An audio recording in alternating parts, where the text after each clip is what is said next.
Hey everybody, how you doing on this Friday morning? Hope your morning's going well. Yesterday, I think it was a couple days ago, the Oklahoma Supreme Court ruled that these two ladies who was two survivors of the Tulsa, Oklahoma City race riots were not entitled to the money from the state. Now, a lot of people saw this and got angry. They were right, the court. Number one, did you know they rebuilt Black Wall Street? Did you know they rebuilt it? They passed a law in, I think it was 22 or 23, and they gave them back property, wood, everything to rebuild it. But a lot of people left and never came back. So they did get their money for that. Number one. Number two, they lie constantly about the Oklahoma City race riot. It was not a massacre. It was a riot. It was a race war, basically. A young black man attempted to rape a girl. That is a fact. He did attempt to rape her. He was working the elevator. You know, they said, now they say he grabbed her arm. They keep delegitimizing what it was all about. Young black man working in the elevators did attempt to rape a girl. It was a black man that caught him and turned him over to the police. Whites came like they would normally do. If something like this, pull the black man out, hang him and lynch him. But what was different, a few black World War I veterans went down and showed up. The whites showed up. They attempted to go inside. Now, mind you, the sheriff would not let them get to him. See, this was the problem. The sheriff would not let them get to that young black man. He said, he's going on trial. You're not touching him.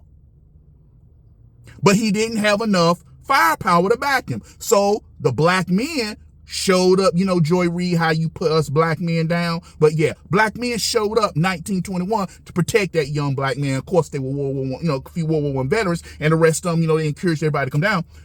And they attempted to get him. The first day, it was the start of the race war. Those black men beat them handedly. They ran them off.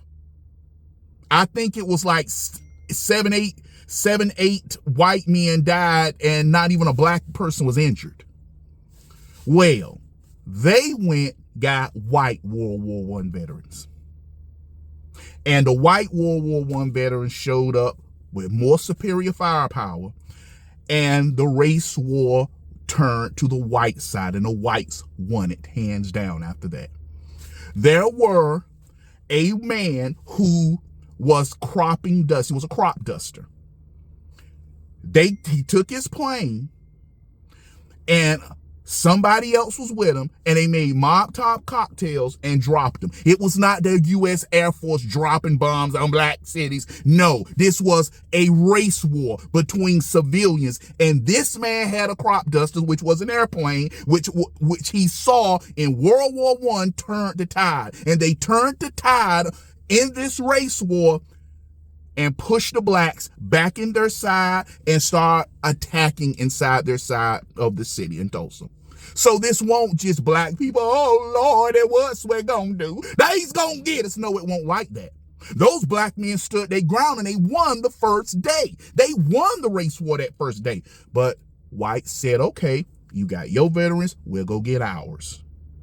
We'll go get our weapons we got. And that race war was lost. So it was not a massacre. It was a race war. The governor at that time said that was a disgrace because World War I veterans who was just on the field fighting against the Germans, the Austro-Hungarians, and the Turkish, are now fighting on American soil. He did not like that. So they rebuilt Tulsa, Oklahoma Black District. Some blacks did not return. That is a fact. They didn't return. But they did rebuild it. So they're not owed anything. They're not. Simple as that. Some people may not like it. Oh man, you cooning for the white folks. Facts are facts. You're the one that keeps changing it so you can sound more sympathy for yourselves, and blacks were victims instead of what it was. It was a race war. Blacks fought, won a day, but lost eventually. Facts are facts. They don't care about your feelings.